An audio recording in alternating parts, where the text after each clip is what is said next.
চাঁপাইনবাবগঞ্জের বিভিন্ন স্থানে ড্রেজিং মেশিন বসিয়ে অবৈধভাবে বালু উত্তোলনের মহোৎসব চলছে। আর আশঙ্কা দেখা দিয়েছে এসব এলাকায় ব্যাপক নদী ভাঙনের। জেলার মোট 7টি বালুমহলের মধ্যে 5টি বালুমহল নিয়ে দায়ের করা মামলা আদালতে বিচারাধীন থাকায় চলতি বছরে 2টি বালুমহল ইজারা প্রদান করেন স্থানীয় প্রশাসন। কিন্তু প্রভাবশালী মহলের ছত্রছায়ায় সংঘবদ্ধ কয়েকটি চক্র অর্ধশতাধিক স্থানে যত্রতত্র নদীতে ড্রেজিং মেশিন বসিয়ে দীর্ঘদিন বালু উত্তোলনে অব্যাহত রেখেছে। অবৈধ বালু উত্তোলনের ফলে তীব্র নদী ভাঙনের আশঙ্কা সংকুচিত নদী পাড়ের বাসিন্দারা। তো অবৈধভাবে বালু তুলছে তার গিয়ারের জোর আছে, ওরা খাটাইছে।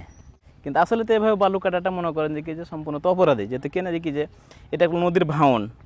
আজ হয়তো ধরলেন যে কি যে হয়তো ভালো আছে বিধায় ভালো, কিন্তু এমনই একদিন আসবে হতে পারে যে ভিটামাটি চুরুস করে দিতে পারে। আমার বাড়ির সমস্যা, এখানে বালু তুললে স্যার এটা রসছে আস্তে আস্তে, কিন্তু জিনিসটা বসার কিন্তু আছে।